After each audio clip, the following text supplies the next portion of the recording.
welcome to Home Care U. Thanks to those who are joining us live, and thanks to our guest today, who we'll introduce in a minute here.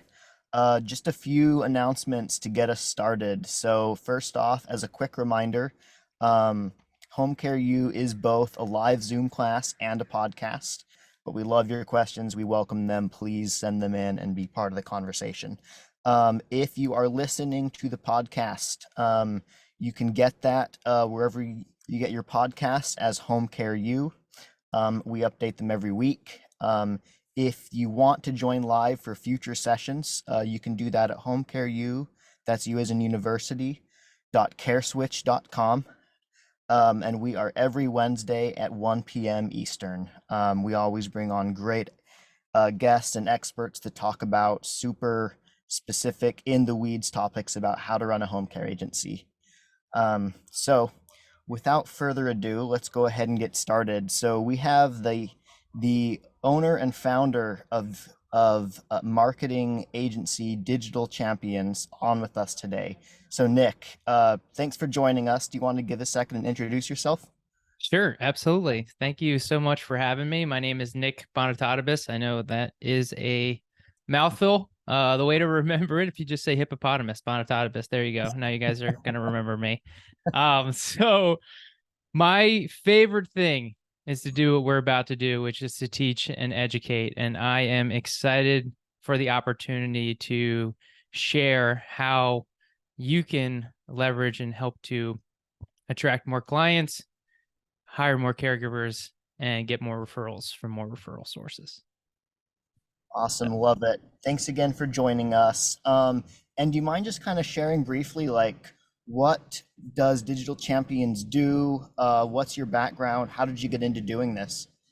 Yeah, absolutely. So it's interesting when you said like marketing agency. I don't really define my company as a marketing agency, although technically we kind of are, but we're kind of a twofold option, two parts, both creation and education, as well as a marketing agency. And basically what I help my clients do, specifically working with home care agencies, is to help them leverage video marketing to drive greater results in their business. And we do that through working with me, as well as I have a whole team of editors on my team, so that you don't have to worry about the post-production process and everything that goes into that. But the one thing that really separates us from other companies that are out there is really focusing on not just making videos that we're posting on social media, but really building assets that you can continue to drive results and leverage again and again in your business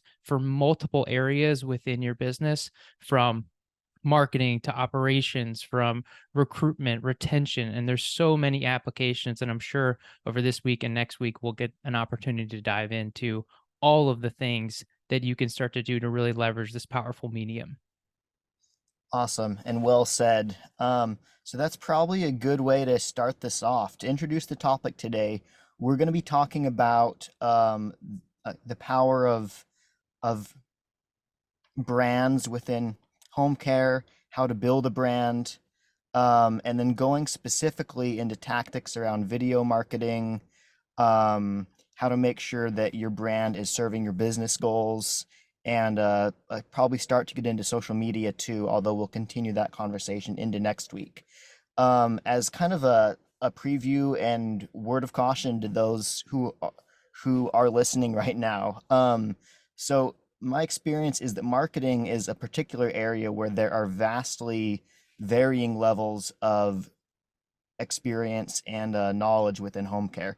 And so we're going to start kind of fundamental here, talking about brands and talking at a super general kind of high level, and then get more and more specific. And so if you start to listen to this and you're like, all right, guys, like, I'm experienced with brands, I understand what a brand is and that kind of thing, and you're talking kind of, simply here, stay with us because we will get more and more into the weeds, into the meat here, but we want to make sure and start off with a good foundation.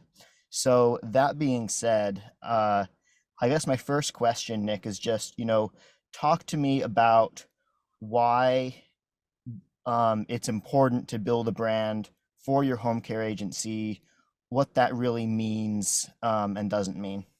Absolutely. Yeah. So to quote Jeff Bezos, he says, your brand is what people say when you're not in the room. And so that is a fundamental principle about marketing in general. Realistically, really just, do people know who you are and what you do? That really is just like the most simplistic way to understand how branding is effective. That if you go to somebody that's your brothers, your cousins, your friends, your family, like, did they even know what it is that you do and how you help people? And so often what I find in home care is that people are trying to go into the specifics of like, oh, well, we do activities of daily living and like all these other things. But you should be able to explain what you do in 1 to 2 sentences, right? They talk about the elevator pitch, and that's a huge part of your brand, in addition to what people know you for. And one thing that's really unique about home care is that, unfortunately, everyone does the same thing that you do, right? Home care as a service is not unique. You, a caregiver going into somebody's home, doing some activities of daily living, right? From that standpoint, from a broad perspective, that is home care. And so that just magnifies even more how important it is that we're doing different things, that we're leveraging certain aspects that are going to make us stand out, that are going to showcase how we're different. Because at the end of the day, they can get the same thing from the person down the street. So, what is it about your company? What is it about you? What is it about your brand that is making people want to work with you over the person down the street? And so the more that we can leverage different resources to get the word out there, to really understand how we can help people in a unique way, is going to help us to drive more and greater results in your business. Love it. Something I want to talk a little bit about here. I like that you make sure to mention that it's not just, logo and colors and things like that, and that it's your reputation, but it's also not just, what is spoken verbally, but it's kind of the whole understanding, perception of your company and how how you're how you're wanting it to be perceived. I think there are kind of at least two risks when we talk about brands and like what a brand it is and how to build it, which is it's easy to think of it as like just the logo and colors and things like that. And, think of a brand as something that's confined to Canva or Microsoft Paint or whatever you're using. Um, and it's also easy to think of it as only kind of a traditional word of mouth reputation and not in terms of how do the visual aspects like your logo and brand colors and things and assets you're using convey the message you want. Is there anything you would add to that clarification? Yeah, well, I just want to say, like, it's so funny that you brought that up, because I see so many companies that when they're making social media posts, images, flyers, brochures, that there is a smorgasbord of fonts, colors, just like this constant mix of different features in that regard.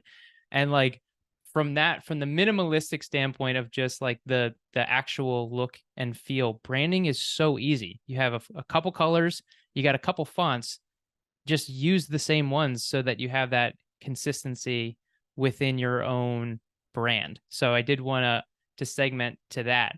But one thing from your overall brand image, right, in what people are saying about you, a lot of times people, oh, our caregivers love us. And so one thing I always say, well, prove it, right? Oh, our clients love us. Prove it, right? And this goes into the power of just like leveraging social proof within our own market. And so often, I see agencies that aren't properly, one, just from like a Google reviews standpoint. I mean, what that is by far like the easiest way to increase your SEO is just getting more Google reviews. And that's a big part, right, of your brand image in what people are saying about you. But then there's also like the more subtle things about like what your caregivers are saying about you. If you're struggling to retain caregivers, then getting more may not be the answer. The answer may be to why are these caregivers leaving? Why aren't you able to retain them? What kind of attention are you bringing? What kind of things are you doing? What kind of company culture are you bringing? And so that's a big aspect of the internal brand that you're creating within your organization. And the analogy that I often use, because I hear this all the time when it comes to caregiver recruitment, is like, I need more caregivers, need more caregivers. But the analogy is like a bucket, right? And so often they're like, I need more caregivers, and you're just trying to dump as much water into your bucket as possible. But if you have holes in your bucket, then all that effort that goes into trying to get more caregivers, and maybe that's like spending money on Indeed ads or whatever these resources, but things just keep falling through the cracks, going through these holes. And I'm sure some of you guys have some gaping, massive holes in your buckets.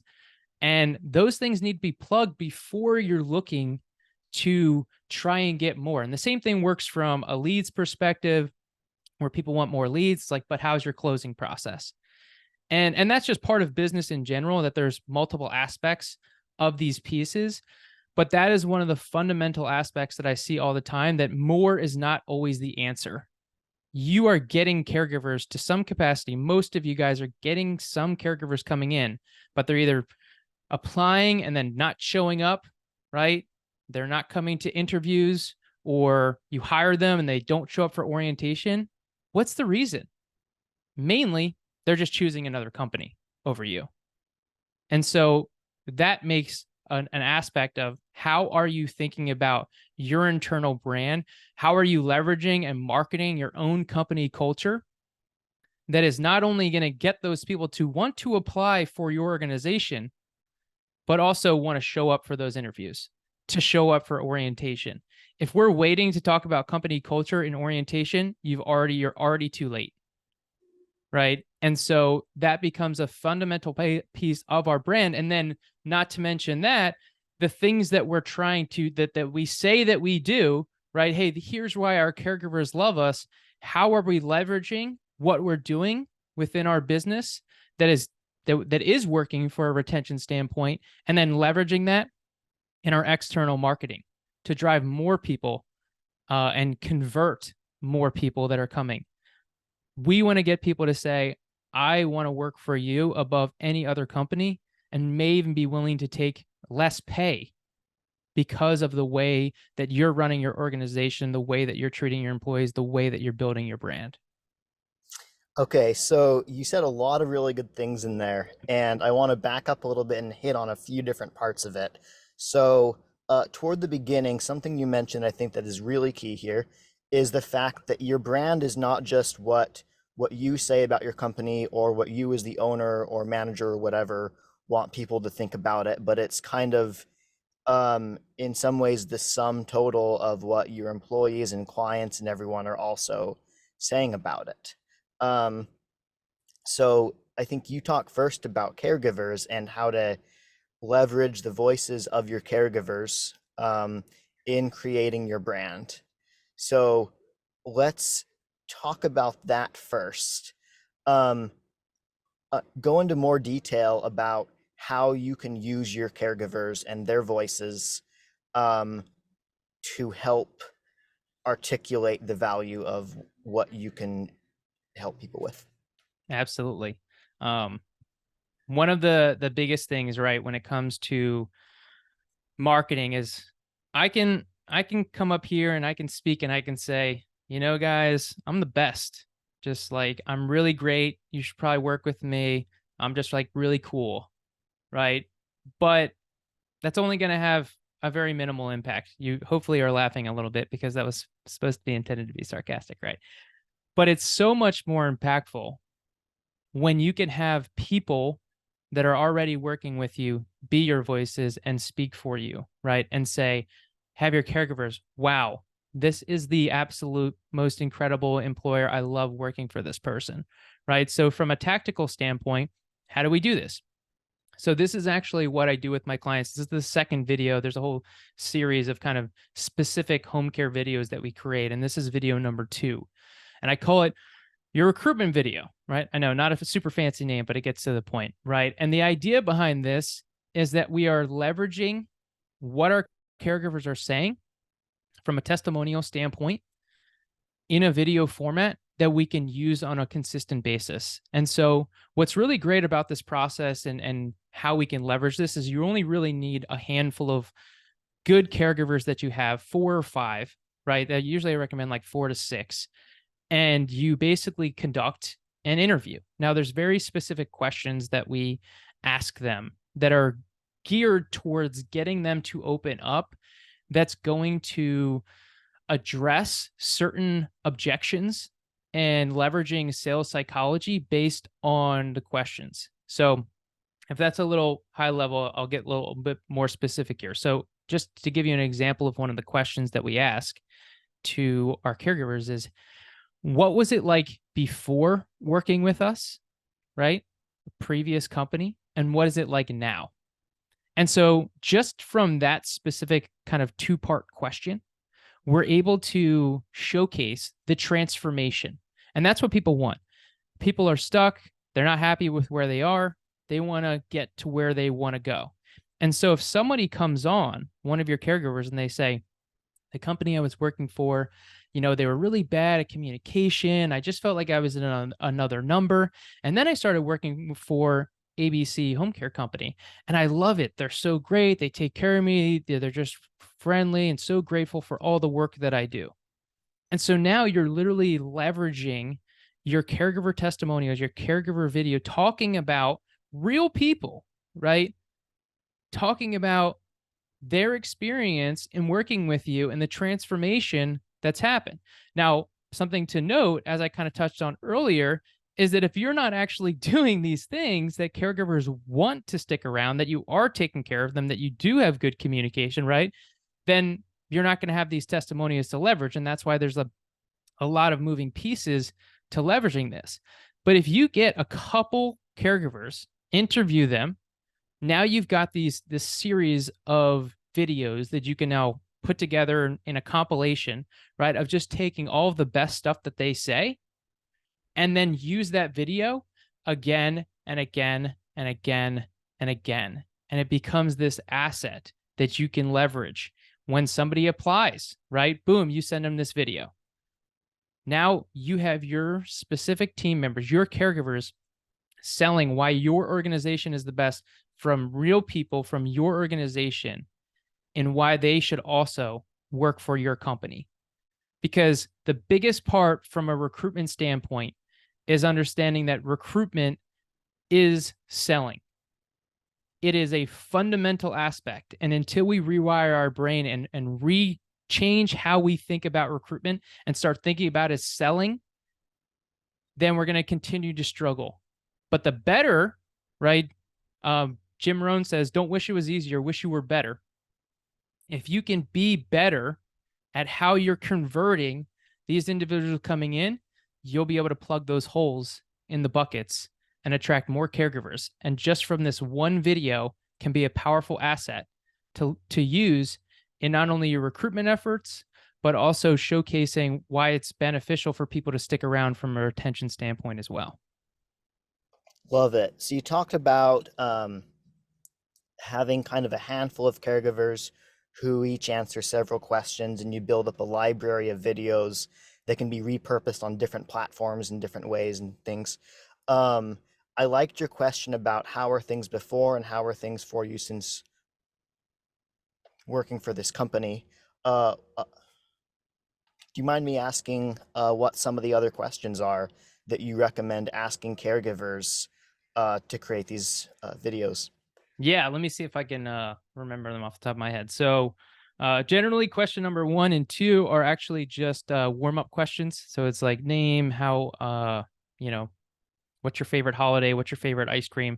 Just because talking on camera can be a little uncomfortable. So we wanted to get them to feel a little good, feel better.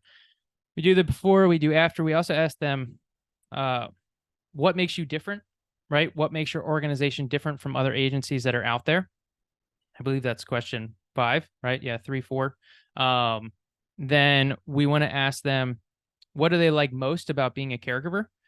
This question is actually geared a little different. And the goal of that question is actually specifically geared towards people who may be thinking about the caregiver profession and not necessarily people that are already caregivers.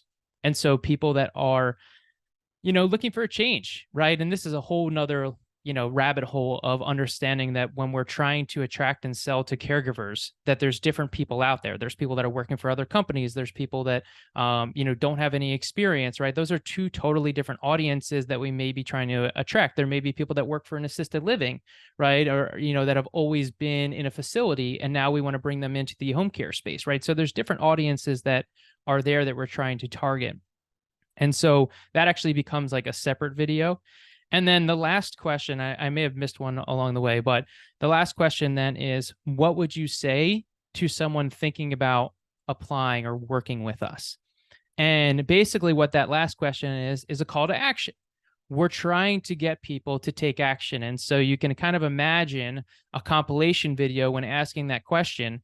When I've done this with my clients, you get answers that are like, oh my gosh, you should have applied yesterday. Just do it right now. Apply right now, right? Come work for us. And then now it's this compilation of people being apply now, just do it, join our team, right? And so that becomes kind of the end, the call to action to getting them to join. And that's kind of the focal point. I have about 8 questions. I don't know how many I just did right there. I think I covered most of them, but that's about the breakdown. Okay, sounds good. Follow-up question to that. So it's sounds like your suggestion here is to kind of do the full um, interview, so to speak, with these caregivers, and then be prepared to use both the full video as like one single video, but also use the individual questions as their own videos potentially, depending on like the setting and like you said, if you're trying to communicate to people who aren't caregivers at all yet or are caregivers at a different company and get them to join you or whatever.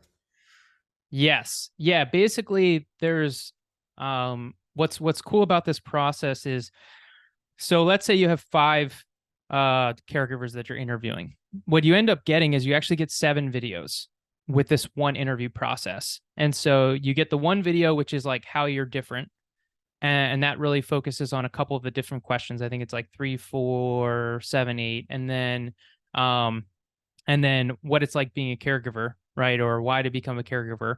And then that's like 6 or 5 and 6. And then you're also getting each individual caregiver testimonial as its own video. So just like one individual person. And so you can imagine from like a YouTube perspective, right? It's like all of a sudden now you've got these 7 videos that are on there. And if you think about it from a recruitment standpoint, what I like to call your sales page for recruiting caregivers. A lot of my clients have this on their page. And if you go to my website, you can see it. If you go to the testimonials page, you'll see there's like 25, 30 videos on my channel. Now, is someone going to watch every single video? Absolutely not. It's going to take them like 2+ hours to watch all of the testimonial footage I have. But it speaks volumes just from a pure numbers standpoint. And so we're just leveraging these assets now, right? It's like, hey, you got this, we have these videos, like let's make sure that we're milking them for all they're worth. When I help my clients to create even educational content, we're breaking them down into, shorter 1-minute TikTok videos and Instagram reels that you can now use. It's like, how can we get more out of the content that we're creating? And it's this aspect of working smarter, not harder. But yes, so you end up with a good amount of video content that you can now leverage. And you can even transcribe the videos and then use that as just like social media posts that you're just using the text from what they say. So there's a lot of ways that it breaks down into really leveraging this interview. Oh, and one thing I wanted to say real quick that is super impactful, right, is that this isn't just about getting them on video. The entire interview process is a touch point. it's a way to get your best caregivers into your office, right? Them to come in. You're like, hey, do you want some coffee? You want a drink, right? You're able to take care of them. There may even be questions that you want to ask them that aren't part of the interview process because there's things to question, right? If they're not saying things like, oh my God, the communication is real great, you may consider asking them, hey, what are some things that we could do to better communicate? And so now, not only is this a way for you to create marketing assets, but it's a way to actually get feedback from your existing caregivers so that you can continue to improve, to find out what they like and find out areas that you can now improve within your process from your top caregivers. Awesome, love it. Again, like you give so much depth and meat in your answers that whenever you stop, I kind of have like four follow-up questions. I'm like, all right, where do we go first here? So I guess a couple things. Like first, just a kind of thought as a fellow marketer. For those listening, I just kind of want to like drawing from my experience, back up what Nick is saying specifically around. My opinion is that one of the most important, if not in some cases, the most important asset you can make for your marketing and recruitment um, are caregiver made testimonial videos. I don't think that's just a Nick concept here. I totally agree with that, and I think that's really good to do. So a few more specific questions here. I mean, you kind of spoke from the perspective of this specific process that you've made that helps to provide a really specific library of the right kinds of videos and stuff. I think overall the concept here is, have a variety of videos um, from several caregivers answering different questions you can use in lots of places. Um, so I can hear the owners listening to the podcast episode being like, okay, this is great, guys, but I'm already doing 70-hour weeks. I'm exhausted. My background is not in video marketing. And this sounds like lots of work. So talk to me about the practical side of how are you making these videos? How are you filming them? If there is editing to be done, how should they be doing that? Yeah, well, the short answer is just work with me and it'll be really easy. No. But that it is the truth. And it's delegation, right? There's certain things like I have a whole team of editors that can help from with that process. But to be more tactical, right? It can be people overcomplicate the process. I mean, it can be as simple as going on your phone and just recording these videos, right? I mean, just all I recommend, all I say, right? I'm gonna say this slowly. Record your videos horizontally, right? I know that goes against what a lot of new trends are doing and TikTok and Instagram, and people want to change to the vertical format, but horizontal is still the way to go because you can always go from horizontal and then convert it to vertical, but you can't convert it from vertical to horizontal. And that's one of the reasons. So another way that you can do it too, because I've, again, lots of troubleshooting that has happened when working with clients, and there's been a huge evolution of how I've tweaked things that I do internally with my clients over the years to make things easier, is that I actually stopped having them record on their phone and started having them record on Zoom because it's a little easier. You can just have them sit down in the chair in your office, right? You put up the computer, you hit record on Zoom, and now they're able to record that content. And the reason I bring that up is because sometimes when it's on the phone, if it's a long file, it becomes difficult to then get it to a computer or get it to a Dropbox folder or Google Drive folder that you can then give to, an editing team. If you were to edit yourself, right, there are a lot of editing platforms out there, but I'm guessing that you're like, I don't want to do that. I don't want to spend that time, which again, why there's resources out there that can help you with this.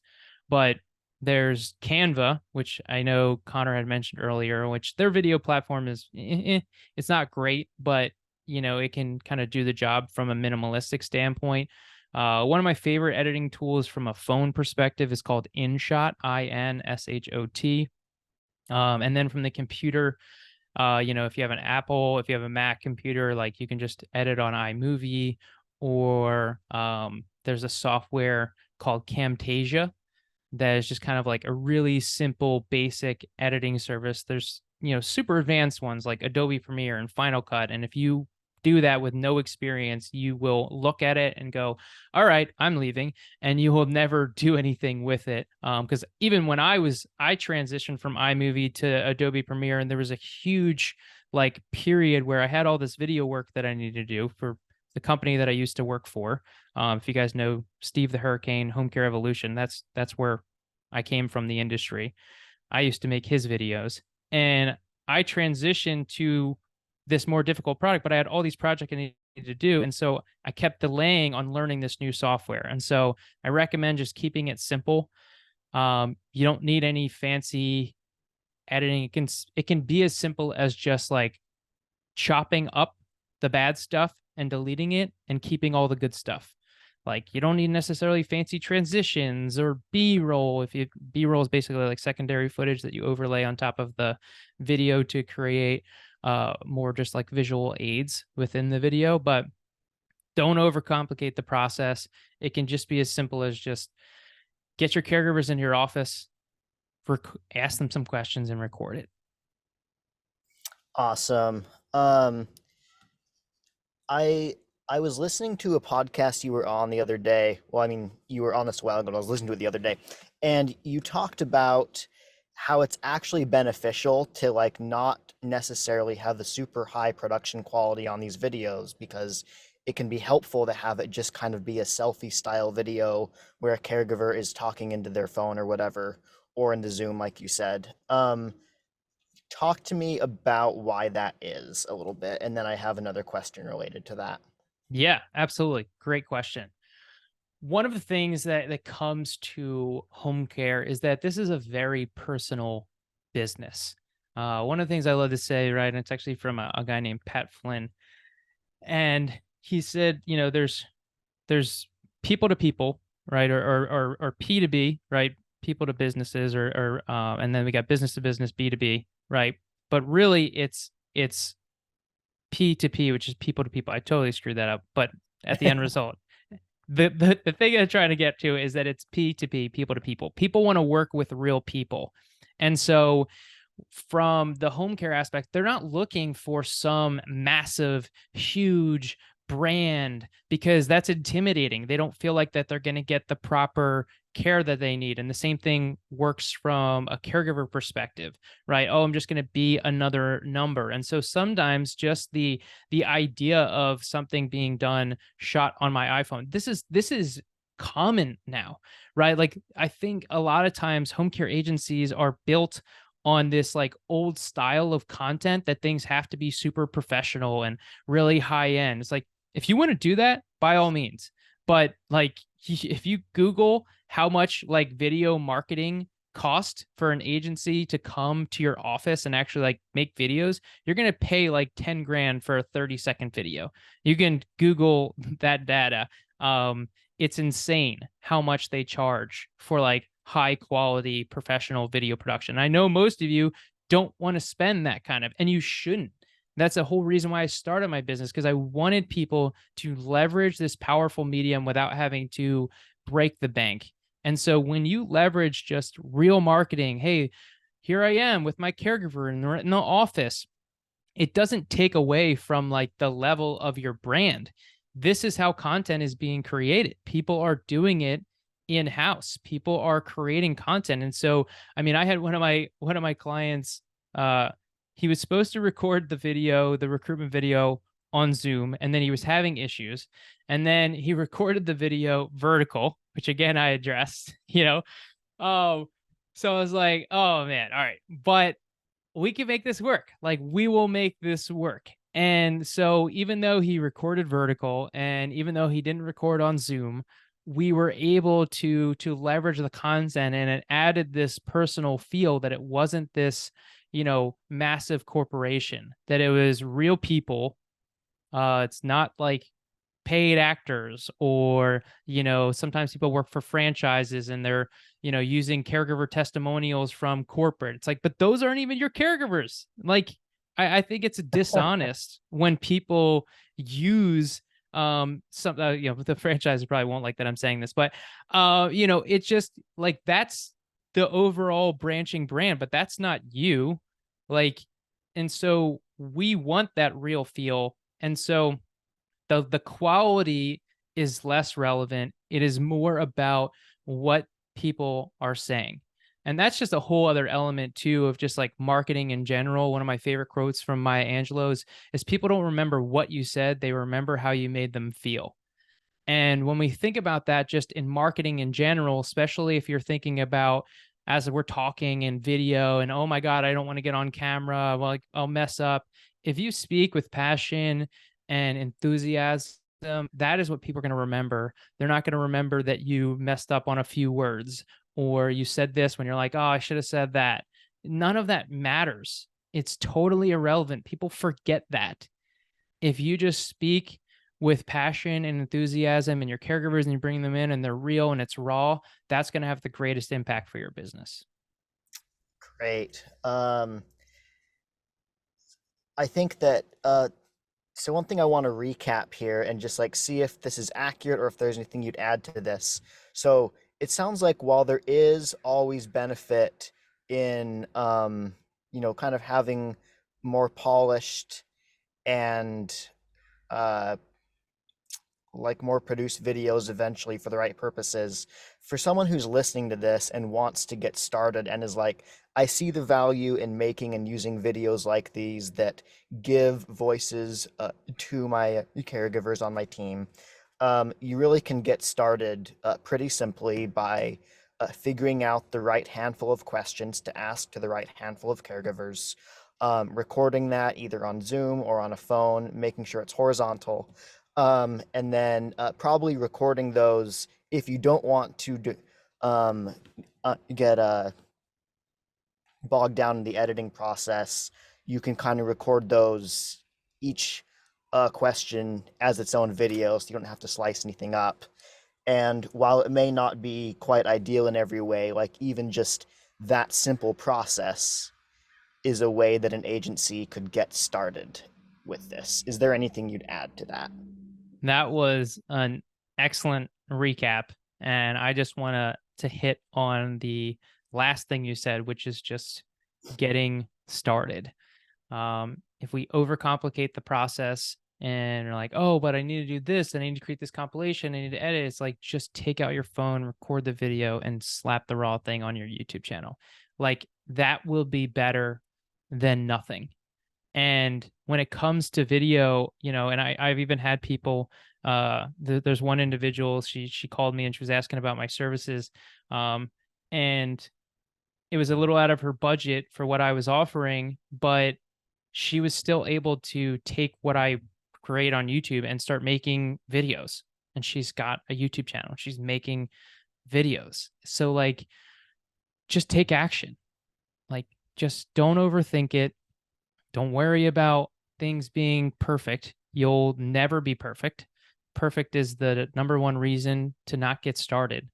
You know, often when it comes to this element, we're bogged down by things having to be a certain way. But the most successful people out there are just doing and then learning.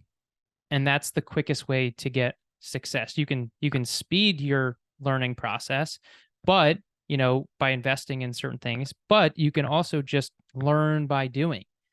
And if you don't actually try, then you have no opportunity to get better. And video and digital marketing is no different than any other thing in your business or any other thing in your life that you may not be amazing at it the first time you do it, but if you do it more, you'll get better, you'll improve and continue to grow. And you can just focus on getting 1% better every single day. Well said. Um, I kind of see this as having two halves to this discussion. So there's like the discussion on what videos are you making to support your brand, like what content is in those, how you're doing that, and then there's like the second half that's like how you're actually using the videos, what like social media platforms you're putting them on, what other places like your hiring process you're using them. Before we jump to that kind of second bucket of questions, is there anything else we should talk about as far as the actual videos you should be making and how to make sure those are supporting your brand? One thing I will say, and again, we'll probably touch on a little bit more, is like whatever you're doing in your own marketing, whether it's creating these videos or within your external or internal marketing, just make sure that you're leveraging it to the fullest extent, right? Like, I mean, the amount of people that I talk to that are like, "Oh, I've got this great photo that I took with my client." I'm like, "Did you post it on social media?" They're like, "No." I'm like, "Why? Why not?" I mean, like, so often we have these tools, these things that we're creating, these things that we're doing. Just make sure that we're using them to the best of your ability, to putting it out there, to if you do a caregiver appreciation, like post that on your Facebook pages, put it on your recruitment page, like leverage these photos, leverage these things that you're already doing, because there's probably things that you are already doing in your business right now that all you need to do is maybe just document it a little better and post it. Take a photo, post it. Sometimes it can take seconds. Just snap, post. So doing taking action on things that you're already doing, leverage the things that you're already doing in your internal operations and in your marketing. There's kind of a question in here of like, should they be making client videos or like using kind of client voice content too? And if so, like, how should they navigate any questions about like privacy concerns and that kind of thing in using that content? Yeah, I mean it's pretty simple. By all means, talk with a lawyer if you want, but you can just create a simple media release form that just says like, hey, I agree to be able to record this content and post it on social media, you know, sign here, right?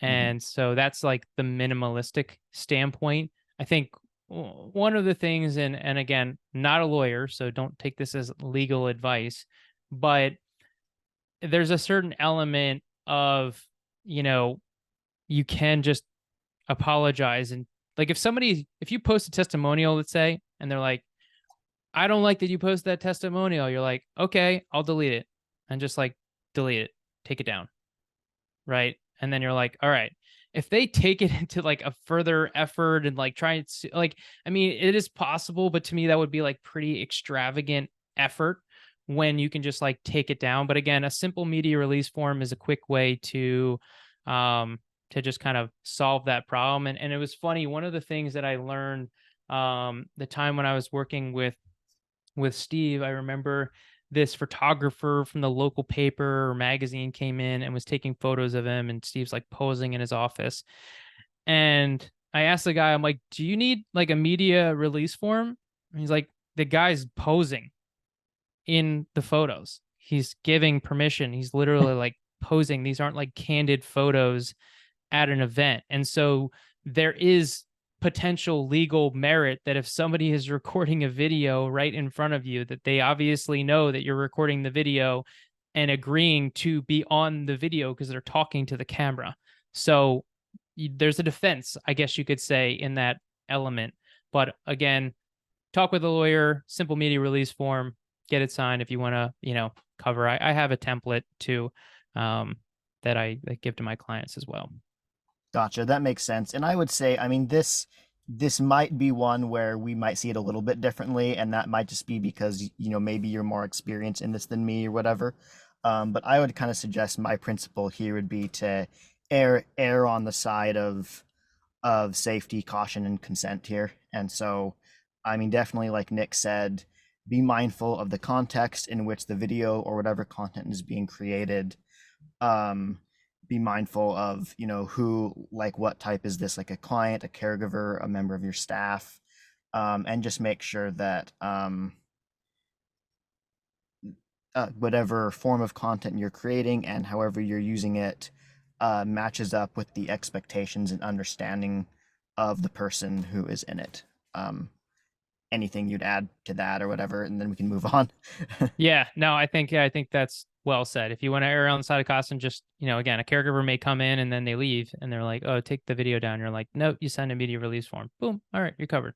So like, if you want to cover yourself, then an error on the side of caution, then by all means, don't, it's your decision on what you do. That's all I'm saying. I'm not a lawyer. So whatever you do, it's on you, not me. Don't come blaming me. Okay, sounds good. We kind of hit this point hard, so we can move on here. So let's start talking about how and where you should be using video content like we've talked about. Where are the most important places? Let's kind of start from a high level, like where are the different types of places you should be using this, and what might be some places that people wouldn't think about? Yeah, absolutely. So the short answer, which probably people won't like, is everywhere. So it's like, if we're creating this content, then we might as well leverage it on multiple platforms. And it can be simple if you're using a scheduling tool. I mean, you can potentially just like schedule content to every single platform at the same time. So it's not like it's adding that much more additional time.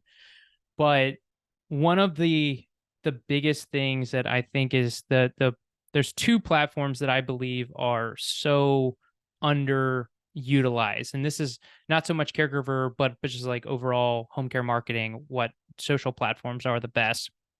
And the number one, and I promise I'm not just saying this because this is what I help businesses do, but YouTube is so powerful. And I'll share why in a sec here, is that the reason why YouTube is different from every single other platform that exists is that when you post something on Facebook, LinkedIn, Instagram, whatever it may be, you post that video, you post that content, it goes to the newsfeed, it is gone. People aren't going to see it anymore. No one's going back into your Facebook videos and going into your like really old videos that you've posted and watching. You may get one like random weirdo that maybe like goes and does that. But for the most part, the current feed is all that really matters. Whereas YouTube, whatever your best content is, continues to get shown to your target audience again and again and again. And your highest performing content gets seen. So I've seen this with myself. I have one video on my YouTube channel right now that just is performing insanely well. And almost all of my for the last like 6 months, all of my subscriber increases have come from this one single video. And so it goes to show you that like one powerful video can have massive impact. One of my clients that I actually had a call with earlier today, they've got like 3,000 subscribers on their YouTube channel, and they have a video about how to use a Hoyer lift, and has over 350,000 views. And it's basically getting like hundreds of views a day, just like constantly getting viewership. And what ends up happening is that one video that has all of those views has this trickle down effect to other video content that you create. Another one of my clients, they created a Let video me on, jump in here really yeah, fast. Nick. I actually have a question specific to that scenario because yeah, this is something I've been wanting to ask someone with your knowledge. So let's take this example. So, like, let's say that you've started a great YouTube channel, for your agency that's informative for people who are interested in these topics, and you get hundreds of thousands of views on a video about a Hoyer lift, like you said. How much of it is location and geographic based? Meaning, how many of those thousands of views that you're getting are actually people in your area who would be relevant to your company? And then maybe second to that, is there benefit in getting views from people who aren't in your area? And if so, what is that benefit? great question. Yeah, and this brings up a really important topic that is important that I address, that's really about vanity metrics. I'm talking about all these views and stuff. so that I sound cool, but the views, number of views is less important and really about the quality of views, which actually brings up an important part about some of this short form content that, like, hey, if somebody's watching, oh, let's say you get 10,000 views on a 1 minute video, but half the people or three quarters of the people only watch 15 seconds of the video. Whereas if you have 10 people that watch like 4 minutes of one of your longer form videos, the likelihood that those people are going to buy is so much greater. And so if you are creating content and you're not getting tons of views, don't worry about that, because it's all about the quality of views that you are getting. To answer your question, Connor, there is a lot of merit in one, the viewership is going to leverage your target audience if your YouTube channel is optimized and set up where it's geared towards your geographic location, that you're tagging the videos of where you are, so that when someone searches something, how to use a Hoyer lift, or whatever it may be, how to care for my loved one with dementia, that based on where they are from an SEO standpoint, that you're going to now come up from the search results. The other aspect of this is our main goal from a home care agency is to not necessarily always to get sales. Yes, that's like a fundamental aspect, obviously, of growing your business, and not enough agencies like focus on just revenue generating activities. But the big aspect is that you are a resource, and that is your goal. So when someone reaches out or contacts you, you're not necessarily just going to be like, oh, well, we don't service that area, so bye. Right? No, you're going to like help them. You're going to gear them. And if you're part of a franchise, right, then you have this entire network that you can now like refer business to. So if you're getting this business from other areas, you have this opportunity to then refer. And I see this in a lot of the other, home care groups where people are posting in the group, hey, does someone service this area? So it is happening fairly regularly where, someone may get a client that's in a different area that they serve. And if you can go help someone out or direct them to somebody that is a good agency in another location, more power to it, right? You're giving that person what they need. You're helping them get the resources, you're guiding them on where they need to go. And isn't that what you're here to do, right? To help people get the information that they need. And that's a big fundamental aspect of like what we're doing and how we're leveraging our content. Yes, the main goal is to drive sales, drive leads, right? Get business for your local brand and your local organization. But from a greater aspect, and this is kind of like my why, right, is that there is a massive lack of education in the home care space where people don't even know what home care is, how to prevent falls in the home, how to better communicate with your loved one with dementia. What questions should you ask a home care agency? There are so many questions. And when people need help, they're at the hospital, they're stressed, they're frustrated, they don't know what to do, they don't know where to go, they don't have the resources, right? And so it is my mission and our mission to educate as many people as possible, regardless of whether or not that necessarily helps your bottom line. There is a huge lack of education, and I believe that we have an obligation and a duty to get as much of this information out there to help these people that need that need this information, that are in a massive time of need. And if you're here and you're in this business to make an impact and make a difference, then this is one way that you can do that. Okay, so there are like three things that I got from that. The first one is that um, in terms of making sure that YouTube videos specifically are serving you in your geographic area, you need to make sure and use specific location settings when you're posting the videos and making your YouTube channel to make sure that YouTube knows you're located in this area and, show it to people in this area.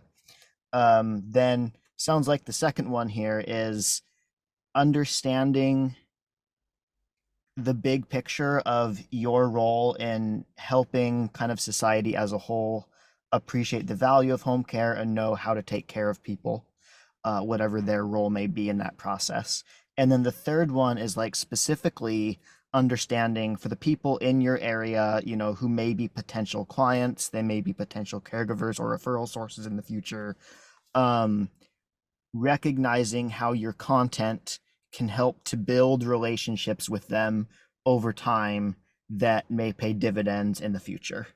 Are those 3 points a pretty good summarization of what you just said to me?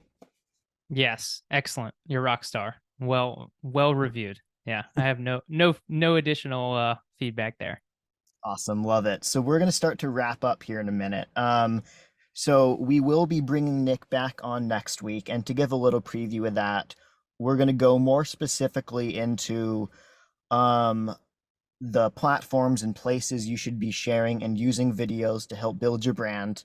If you found this last part about like tactically how to use YouTube and some of the specific questions around that, you'll like next week because we'll do a lot more discussion on that kind of thing. We'll talk about TikTok. Should you be using it? Should you be not? How should you be using it if so? And other platforms like that.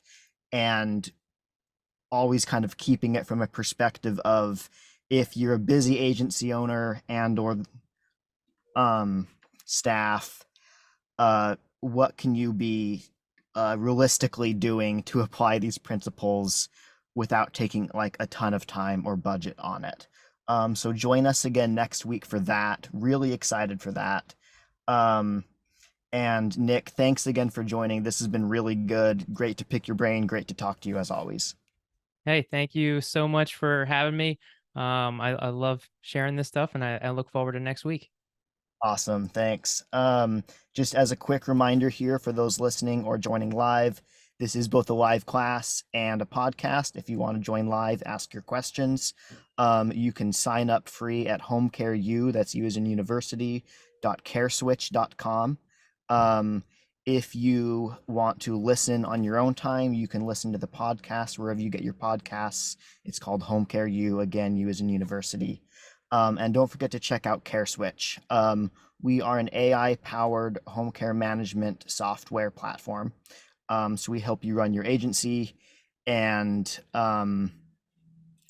we use some of the recent advances in AI tech to help you run more efficiently than ever before, doing things like preventing no-call, no-shows, faster scheduling, and stronger caregiver matching. So go to careswitch.com to learn more, and we'll see you all next time. Thanks.